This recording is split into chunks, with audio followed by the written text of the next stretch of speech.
Have you ever felt like your thoughts and emotions don't always go the way you want?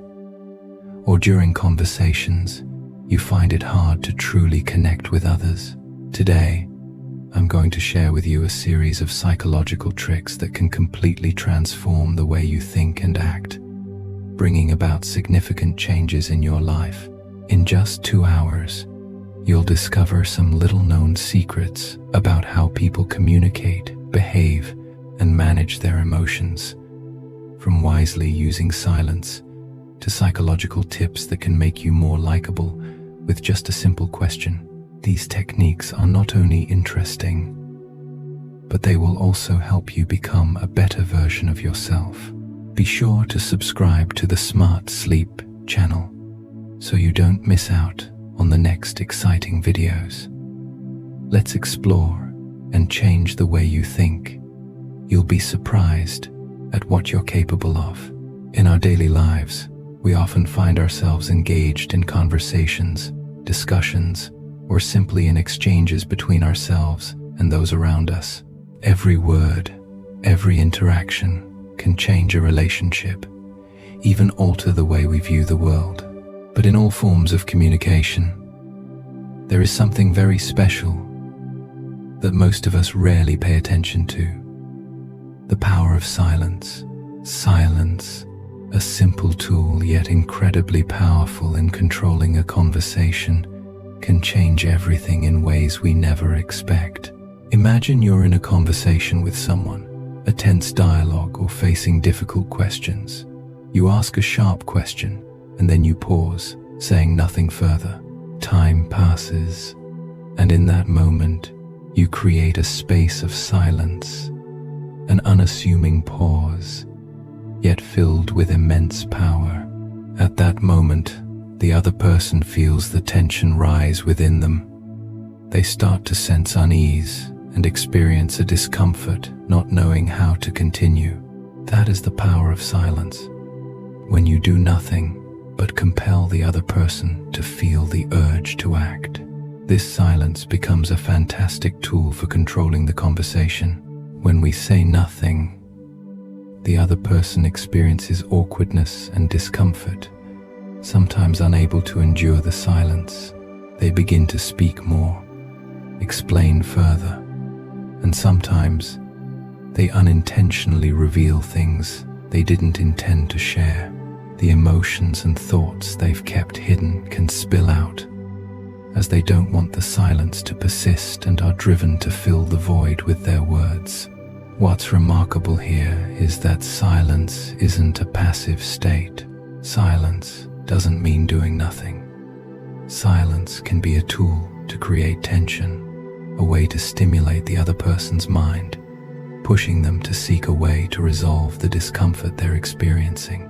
Silence makes their unease more apparent, and that very unease forces them to act, to speak out things they hadn't planned on revealing.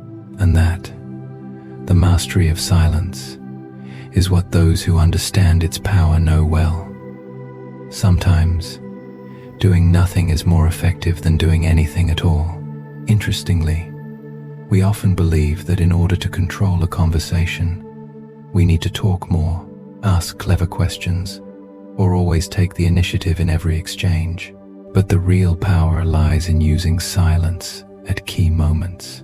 It's this silence that compels the other person to speak up, and when they do, they inadvertently reveal more than they intended.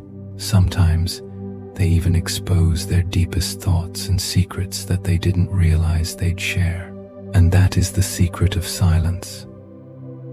It's not about not speaking, but about creating a space that others feel compelled to fill.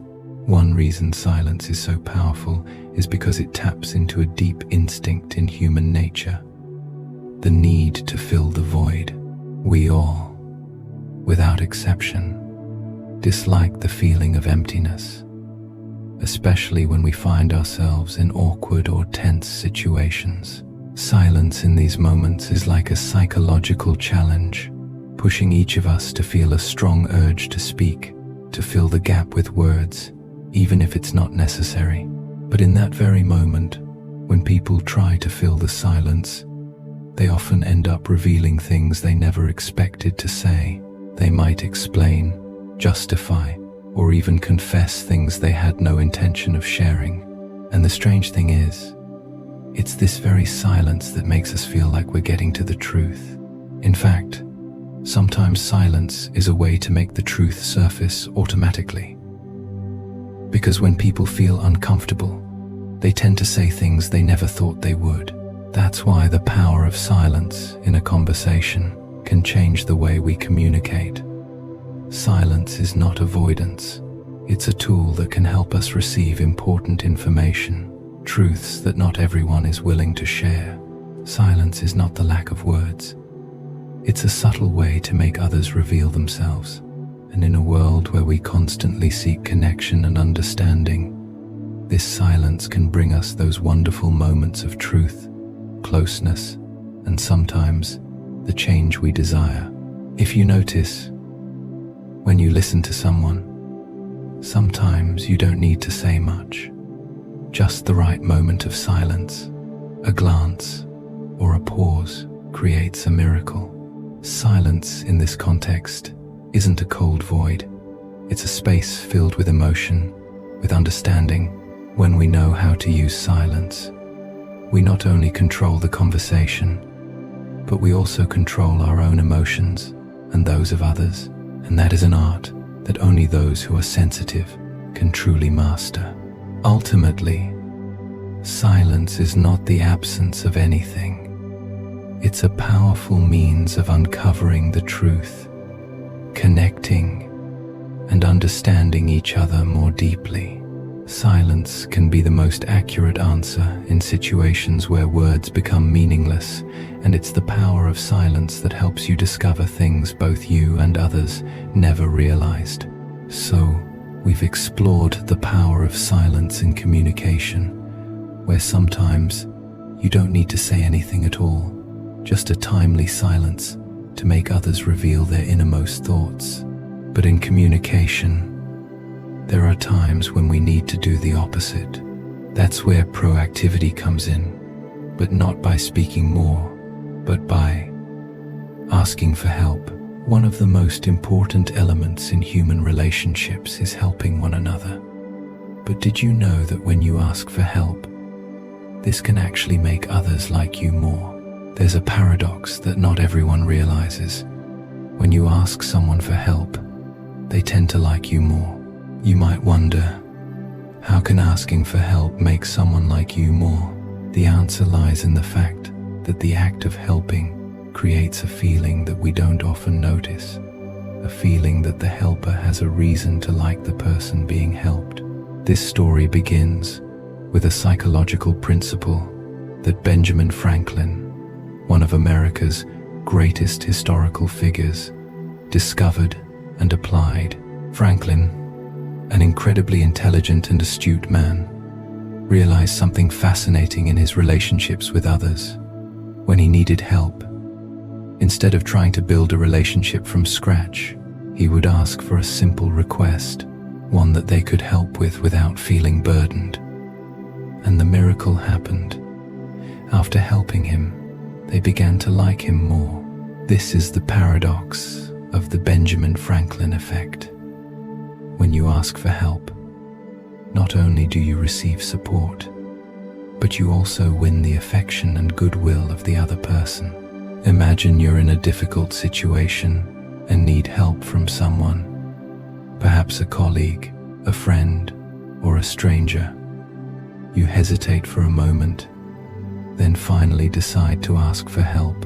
To truly see the power of asking for help, you not only need to view the help from the perspective of receiving a service or support, but you also need to understand that the act of helping isn't just a transaction. It's an important part of building a relationship, because when someone helps you, they subconsciously feel a connection, a reason to explain why they helped, and in the process, they'll begin to think that they helped you because they like you. This is one of the wonders of human behavior. When we help someone, we often feel a connection, a reason to justify our actions. In reality, we don't just help because it's a good deed or out of kindness, but we also explain to ourselves that the person needing help must be deserving, and this unconsciously leads us to develop feelings of affection and admiration for the person we helped. That's why asking for help can create a strong connection, even when you don't have a close relationship with the other person. They don't just help because they think you need it, but because they feel they have a reason to connect with you, to maintain a relationship. You've probably experienced this feeling when helping someone. You might not realize it, but in the process of helping, you begin to feel a connection with that person.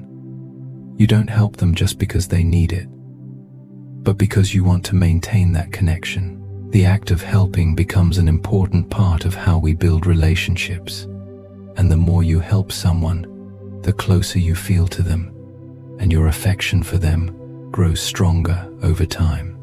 What's interesting is that, in some ways, when you ask for help, you're creating an opportunity for the other person to express their feelings for you without realizing it. And in some cases, the act of helping may be the factor that creates a stronger bond than any words or actions could. This creates a special cycle where the helper feels more affection for you. And when you feel that connection, you continue to ask for help, creating a relationship based on mutual exchange. Furthermore, even small requests for help can change how we perceive others. Sometimes, a simple request can make someone feel valued, as though they can contribute to your life in some way. This helps them realize their importance. And when they feel important, they're more likely to like you more. These small actions contribute to building strong, lasting relationships, not from grand words, but from humble, sincere requests. Have you ever tried asking someone for help, even in the smallest situations? You might be surprised by the results you get. A simple request can make the other person feel like they have a special place in your life. And from there, their affection for you will grow with each passing day. You won't just receive help, but you'll also receive affection, respect, and admiration that you never expected.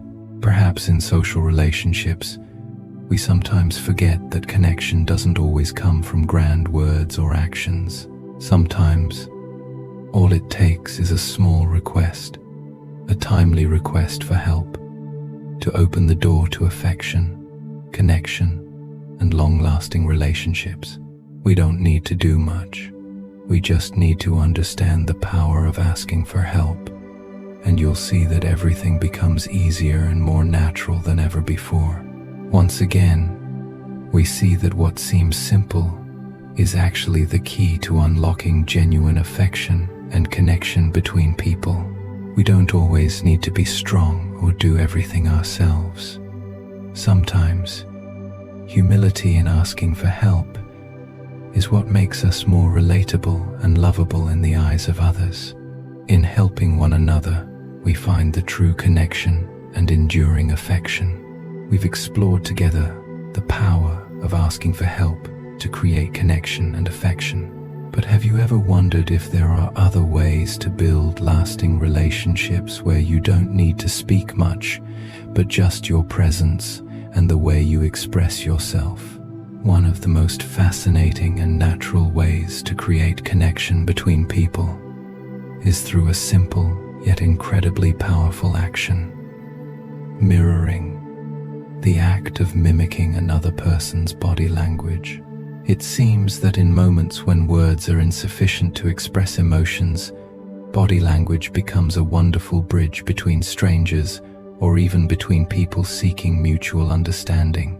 You might not realize it, but a simple act, like synchronizing gestures, posture, or even breathing with another person, can create a profound connection, a trusting relationship that you don't need to try too hard to build.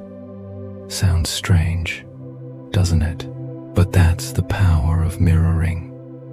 one of the psychological tricks that helps you build trust and closeness, simply by reflecting the gestures and posture of the other person. The magic lies in the fact that when you subtly mirror the actions of someone else, you unknowingly make them feel understood, safe, and comfortable, sometimes without them even realizing it. Surely, you've met someone with whom the sense of connection came naturally, without needing much effort. It could have been a casual conversation, a new relationship, or simply a moment when you felt understood without saying much.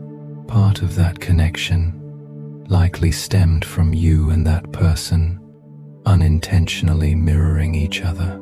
The synchronization between you and the other person in terms of gestures, eye contact, or even the rhythm of the conversation causes both of your brains to feel at ease. And from there, affection and trust are naturally built. The strangest thing is, when you try to highlight yourself, when you try to stand out to show your difference, it doesn't always create the connection you want. But when you cleverly blend into the rhythm of the other person, when you mirror what they're doing, that's when real connection happens. The truth is, to build closeness and trust, sometimes you don't need to stand out. You don't need to show off.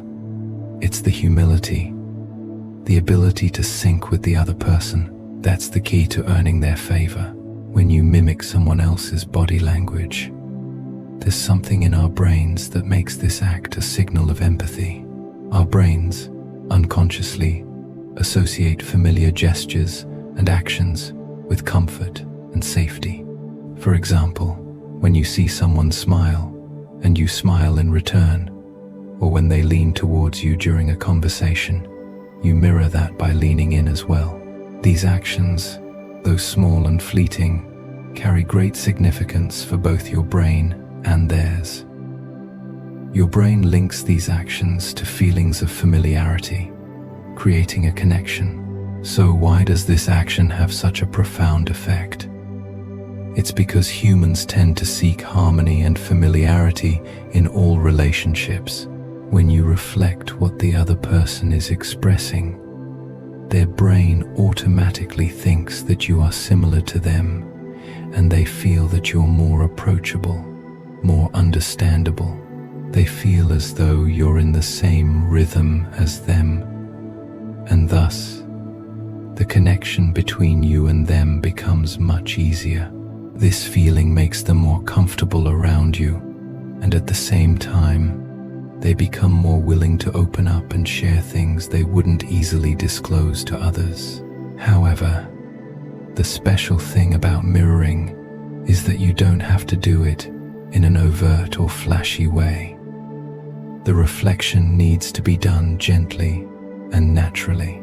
If you try too hard, the other person might feel like you're overdoing it, and this could cause discomfort, even make them feel that you're being insincere. But when you do it subtly, unconsciously, and with sincerity, it creates an effect that both you and the other person never expected. This naturalness makes people feel safe, at ease, and that's the perfect foundation for building trust and affection between two people. Interestingly, even when you don't intend to create a connection, mimicking body language naturally creates closeness and empathy. You don't have to consciously do it. Just let it happen naturally throughout the conversation. When the other person feels that you're part of their rhythm, they'll also feel that you're part of their life, and this drives the relationship further. There's a paradox in this act of creating connection through mirroring. Even though you may intend to stand out and assert yourself in a conversation, sometimes this doesn't work as effectively as you think. But when you cleverly blend in with those around you, sync with them, you can create strong and meaningful relationships. This is an important lesson in communication that not everyone realizes. To achieve genuine and long-lasting connection, you don't need to show off or make noise. Sometimes, it's the humility and the ability to sync with others that's the key to success. You'll surely notice that in conversations, the times when you truly create connection are when you do it subtly, gently, without trying to force yourself.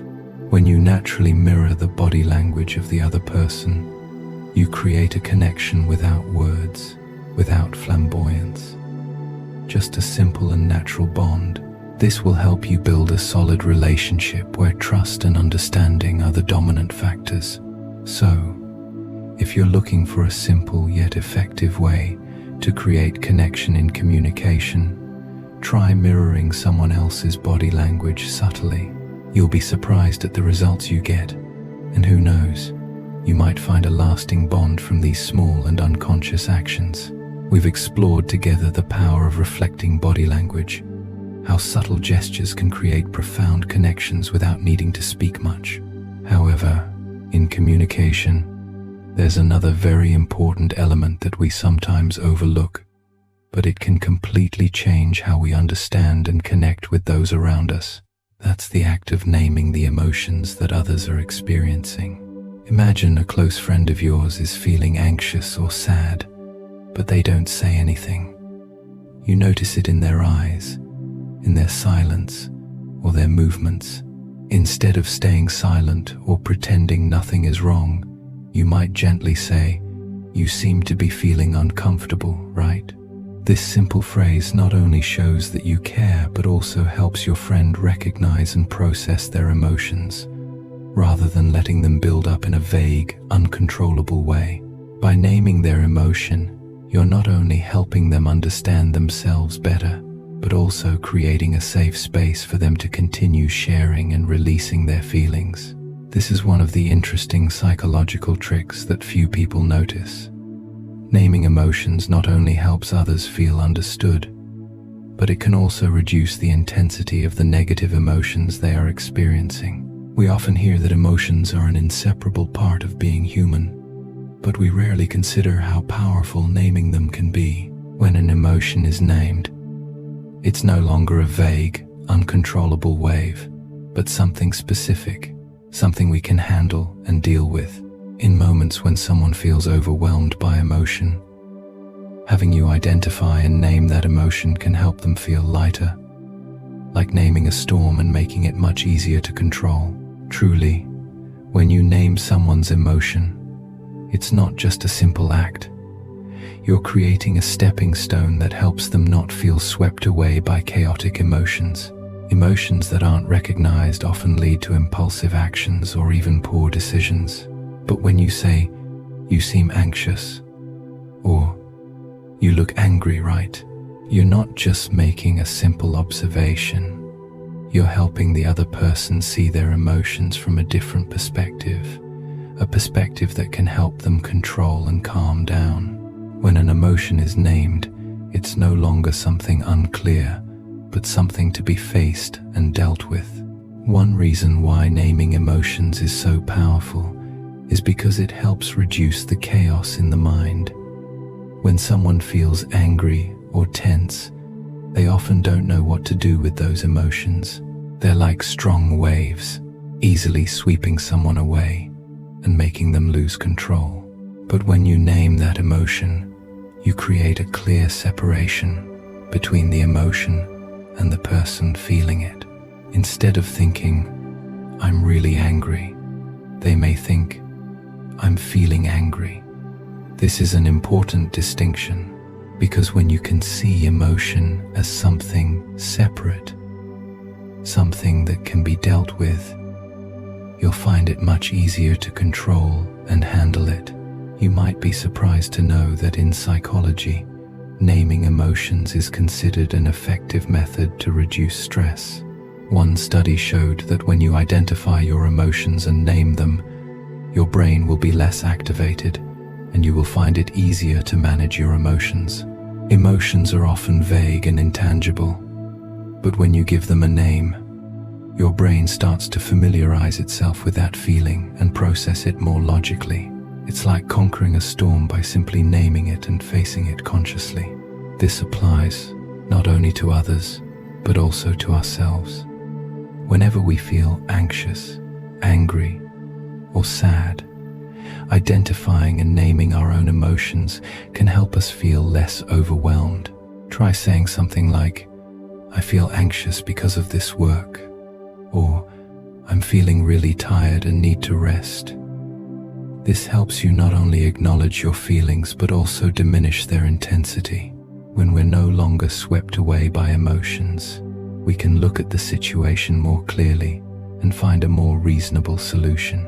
Not only that, but when you name the emotions of others, you're also creating a connection between you and them. People often feel very grateful when someone understands what they're going through. When you recognize their feelings and name them gently, they feel understood, not just in negative emotions, but also in positive ones. They'll feel empathy and trust you more, knowing they can share their feelings comfortably with you. There's a paradox in this. When you identify someone's emotions, you not only help them release negative feelings, but also make them feel safer and more willing to open up. The situation is no longer a problem to be solved, but an emotion that can be named, understood, and from there, the connection between you and the other person is strengthened. In the end, if you want to become a better friend, a trustworthy colleague, or simply someone who can build lasting relationships, don't forget that naming emotions not only helps you understand others better, but also makes you someone who brings safety and understanding. Try applying this in your daily life. With a simple sentence, you can create a big change in how others perceive you and in their feelings. When emotions are named, anxiety, anger, or any negative feelings are lessened, and the relationship between you and the other person will become closer and more sincere than ever. From gentle conversations about building connections through body language to identifying emotions to relieve tension, every step in communication reflects an essential part of human relationships. So, if we imagine situations when we need to persuade someone to do something, there's an interesting psychological trick that few people know, called the door in the face technique. Simple but extremely effective. It can change the way we persuade others and create an agreement that seems hard to achieve. The paradox here is the power of rejection. When you ask for something too big at the beginning, you might not get the answer you want. But that very rejection highlights the next request and makes it easier to accept. In reality, human psychology tends to seek harmony and avoid feelings of conflict. Therefore, when you reject a large request, the other person's psychology creates a sense of needing to do something to resolve that rejection, making your second request no longer a nuisance, but a reasonable choice, easy to agree to. Interestingly, the door in the face technique doesn't just apply in casual conversations, but can be widely applied in various areas, from sales, work, persuasion to everyday situations in personal relationships. When you know how to make the large request first, then shift to a smaller one, you can leverage the effect of this paradox. It's like opening a door that gets rejected, and when that door closes, another one opens easily. You've probably heard about sales techniques, about persuading someone to buy a product. Sales professionals often use a technique similar to the door in the face when they present an extremely high price for a product, only for the customer to reject it. But then, they lower the price or offer a much smaller, more affordable option, making the customer feel like they're getting a great deal and thus more easily agreeing to the purchase. This process isn't just about changing the price. It's also about changing the customer's perception of the value and reasonableness of the request. Moreover, this technique affects human psychology deeply. When we reject something, we feel like we're rejecting a part of ourselves, a part of the conversation, or a part of the relationship with the other person. But when the second request is made, we feel obliged to respond, because if we don't, we might feel that we're being inflexible, unempathetic, and disrupting the harmony in the relationship. This is a key factor that the door in the face technique exploits: the need to create harmony and consensus in a relationship, whether in work or personal interactions. Thus, when you apply this technique, you're not just making a request from the other person, but you're also building understanding and harmony between you and the other person. The initial rejection may make them feel uncomfortable, but immediately afterward, when your request becomes more reasonable, they'll feel relieved and more likely to agree. You're not only making them recognize the reasonableness of your request, but you're also creating a more enduring relationship built on mutual understanding and compromise. However, it's important to note that this technique needs to be used with subtlety and skill. If you're too obvious, too clear in applying the large request first and then scaling it down, the other person might feel manipulated or that you're playing with their emotions. This technique only works effectively when it's done naturally, gently, and without making the other person feel forced. Subtlety is the key to making this technique effective. The door in the face technique doesn't just help you achieve persuasive goals. It also helps you understand how people react to requests and rejections. The important thing is that we should not view rejection as a failure, but rather as an opportunity to create deeper understanding and connection. The paradox here is that sometimes rejection itself leads to success when we know how to apply it correctly. So, if you want to try applying this technique in daily life, start with small requests. Make a large request first, then scale it down and observe how the other person reacts.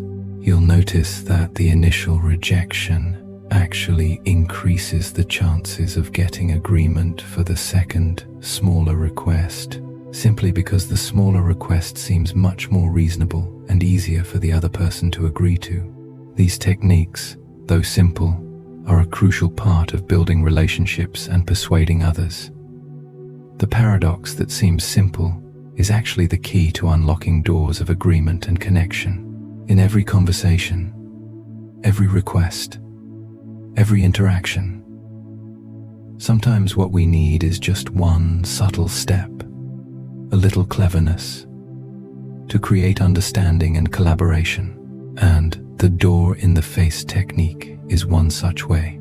From subtle, persuasive techniques to simple actions that help build connection, each element in communication reflects an important part of human psychology. Now, let's explore another fascinating yet incredibly powerful psychological factor: the power of leaving things unfinished. Have you ever felt that a story or situation left unresolved keeps lingering in your mind? If so, you've experienced part of the Zeigarnik effect. It might seem that leaving things unfinished is an undesirable situation, an inconvenience. However, the very act of leaving something unfinished holds an immense power in keeping our attention. When you're reading a book where the story is left hanging in the middle, or watching a movie with a cliffhanger, or even when you can't complete a task in a day, the discomfort of not having closure becomes a powerful element that attracts our attention, causing our minds to keep returning to it, trying to resolve it. You've probably experienced this feeling, whether it's reading a book, watching a movie, or even in daily conversations. When a story is abruptly stopped or a situation left unresolved, it seems to stay with you in your head. The reason why unfinished stories have such a powerful effect is because our brains dislike incompleteness. When something isn't finished, the brain cannot stop and will keep trying to find a way to resolve it, to complete it, and this creates a sense of tension in the mind. It's this tension that makes you want to continue seeking understanding, wanting to resolve what's left unfinished. This doesn't just apply to watching movies or reading books. It also happens in everyday life. Tasks, duties that we don't complete, often leave us feeling unsettled, as though something is hanging in the back of our mind that can't be shaken off. And this is why we often think about unfinished tasks or unfinished conversations, because our brains crave closure, completion, and when that doesn't happen, it makes us feel uneasy and unsettled. The paradox here is that incompletion makes us pay even more attention to it. We often think that completed tasks will relieve tension, but sometimes the very act of incompletion creates an even more powerful mental energy. When we can't shake off an unfinished situation, the brain can't stop trying to figure out how to complete it. And this, ironically, keeps us focused on the problem. The reason this phenomenon has such a powerful impact on us is because of the inherent nature of humans seeking completeness. Since childhood, we have been taught to finish tasks and achieve results.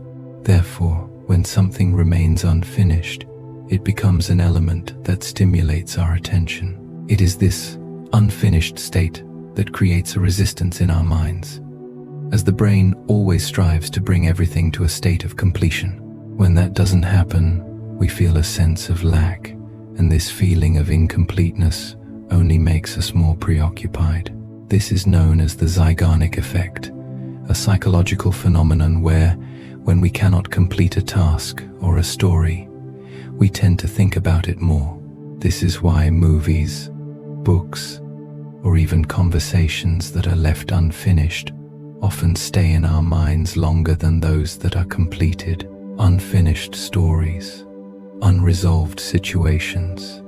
These are the elements that prolong our attention, keeping us in a not yet finished state, causing us to return repeatedly in search of closure. Think about a movie you've watched with an incomplete ending, or a book you've only partially read and had to stop. Whether you liked it or not, you likely felt an unsettled feeling in your mind, as if something was missing. It's precisely this sense of lack, this incompletion, that becomes a powerful force, making us want to go back and continue to find out the ending, to figure out the conclusion. In reality, the ending of any story is something we constantly seek, and when it's not there, our minds race to find closure. The paradox in leaving things unfinished lies in the fact that we never feel at ease until we can finish them. Yet, it's precisely the incompletion that drives us to keep searching, to seek closure.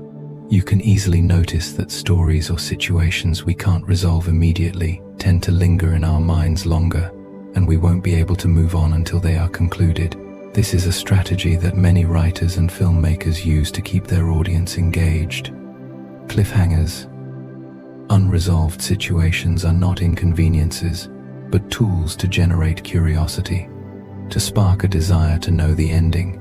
You've probably been drawn into movies or stories where the plot is interrupted at a suspenseful moment, making it impossible not to wait for the next part.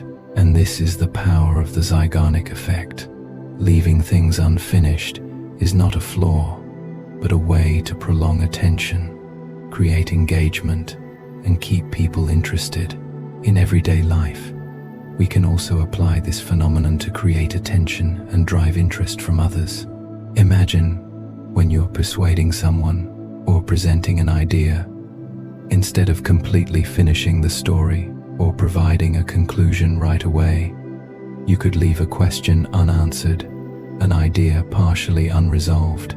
This not only makes the listener feel the lack, but also keeps them coming back, wanting to know more and continue interacting with you. So, how can we harness the Zeigarnik effect in our daily lives? The answer lies in recognizing the power of leaving something unfinished. Let others find the answers themselves. Let them explore the conclusion they desire. In this way, you not only maintain interest, but also make them more intrigued by the story or work you're engaged in. It's this incompletion that helps us keep attention longer, creates connection, and makes everything more memorable. So, don't hesitate to leave things unfinished, because it's this unfinished business that will create a strong pull, making people continue to follow and engage in the journey you're creating. After we've explored together the powerful psychological effects of leaving tasks unfinished and the attraction that unfinished stories bring, I want to take you into another realm of communication art, a simple yet incredibly powerful element in building relationships and emotional connections between people. That is the power of using someone's name in conversation. In life, we all have moments when we talk to strangers, colleagues, friends, or even people we've known for a long time. However, there is something very special that we often don't realize, which is using the other person's name in conversation. A seemingly simple act, yet it can create a profound connection, making the listener feel respected and genuinely cared for. Try to remember a time when you were talking to someone and they repeatedly called your name during the conversation. Did you feel more noticed? That feeling, the feeling of being the center of the conversation, is a confirmation that the other person truly cares about you and what you're saying. It's truly wonderful, isn't it? And that's the power of using someone's name in conversation. Calling someone's name isn't just a simple act. It truly has a powerful impact, enhancing the relationship between you and them. One reason why this is so effective is because when we hear our own name, we feel recognized. We feel that we matter to the other person, and that's the foundation for building trust and bonding in relationships. In fact, someone's name is not just a simple word. It is an important part of their identity and personality. Every time our name is called, we feel seen, like an essential part of the other person's life. When you use someone's name in a conversation, you're not just calling them, you're saying, "I see you, I respect you, and you are an important part of this conversation." This creates a deeper connection than just talking without paying attention to the other person's name. But what's interesting is that using someone's name can have a more powerful effect than we might think. In psychology, using someone's name is not just a polite gesture, but it can genuinely build trust and create a closer relationship. This is because the name is a very special part of each person's being, and when it's called, it not only makes them feel special, but also helps them feel valued by the other person. There's an interesting paradox that we often don't notice. The simpler a word is, the easier it is to overlook, but it also has great power. Someone's name is a word we hear every day, perhaps unnoticed, but it can make a conversation much more meaningful. Every time you call someone's name, you're not just talking about them, but also strengthening the relationship between the two of you. By repeating their name in conversation, you create a natural connection, making them feel important, that this conversation is not only for them, but also for you. When you skillfully repeat someone's name in the conversation, you're building a relationship they won't easily forget. Repeating someone's name is not a forced or stiff action. It's a way to show genuine care, making the other person feel remembered and respected. It's this repetition that creates a deep connection, making the other person feel that they're not just an anonymous figure in your life, but an important part of the story. One of the powerful effects of using names in communication is that it enhances memory. When you call someone's name, their brain reacts positively, making them remember you more. This is not only a method to strengthen relationships, but also helps you build trust, because when people feel respected and remembered, they are more likely to open up, and the relationship becomes much more enduring. You may have noticed that when someone calls your name in a conversation, you feel closer, more willing to share and connect. This is not accidental, but part of human instinct. Someone's name is a very important part of defining their personal worth, and when someone calls your name, it's a confirmation of your presence and importance in their life. So, why is it the name? Why do we feel special when we hear our name? Because a name is not just a word to differentiate, but it's a part of every person's identity. When you call someone's name, you're not just communicating with them, you're communicating with that deep part of who they are.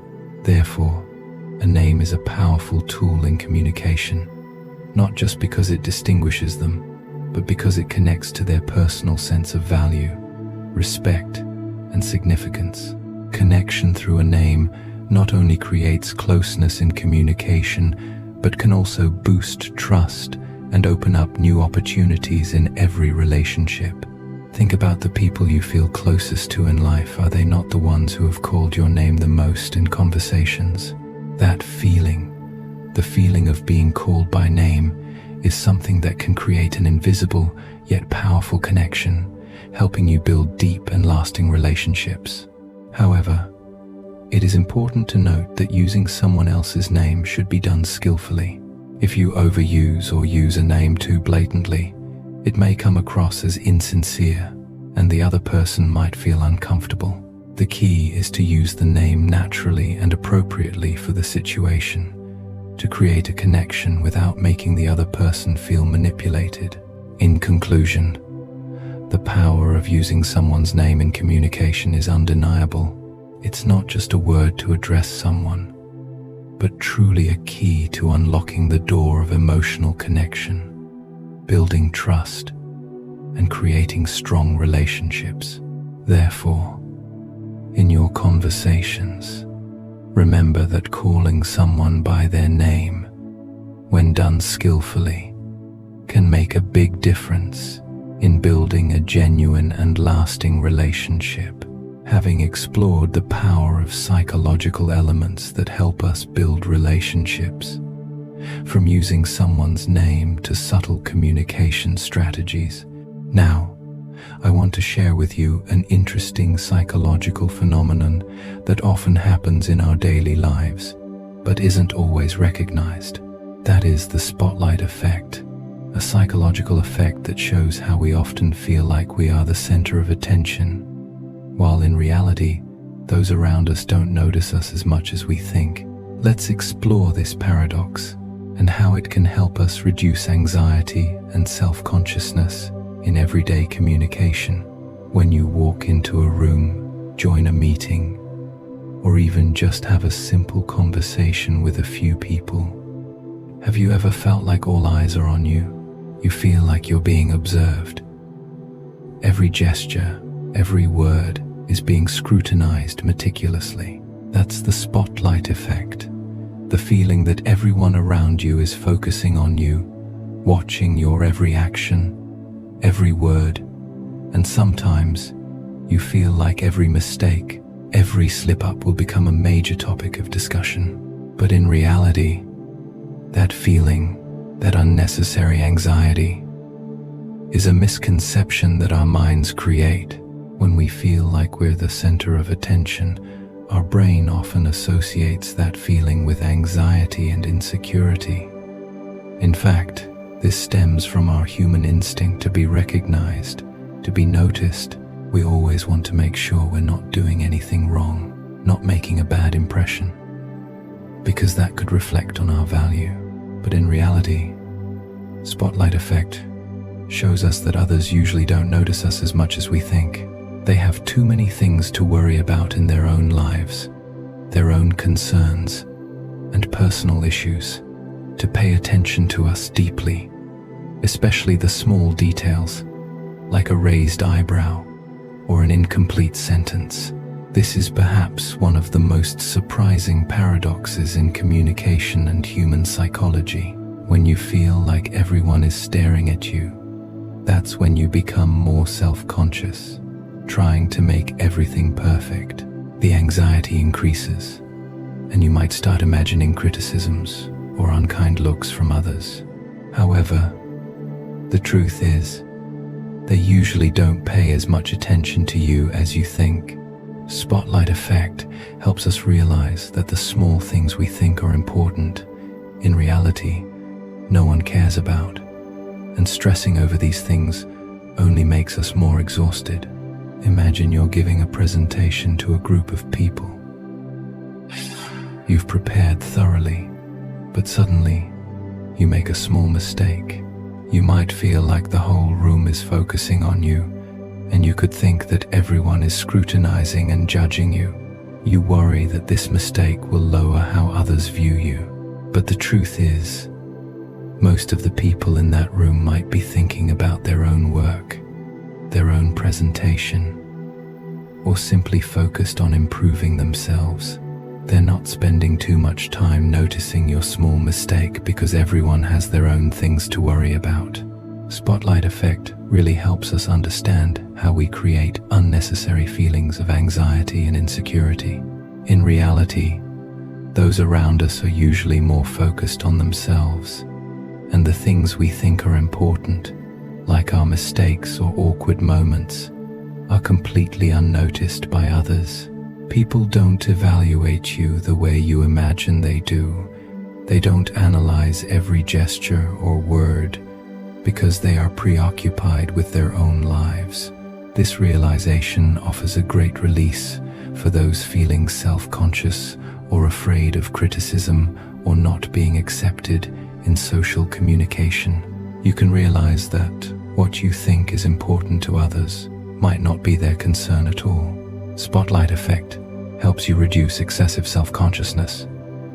Because when you understand that others don't pay as much attention to you as you think, it becomes easier to express yourself and alleviate unnecessary worries.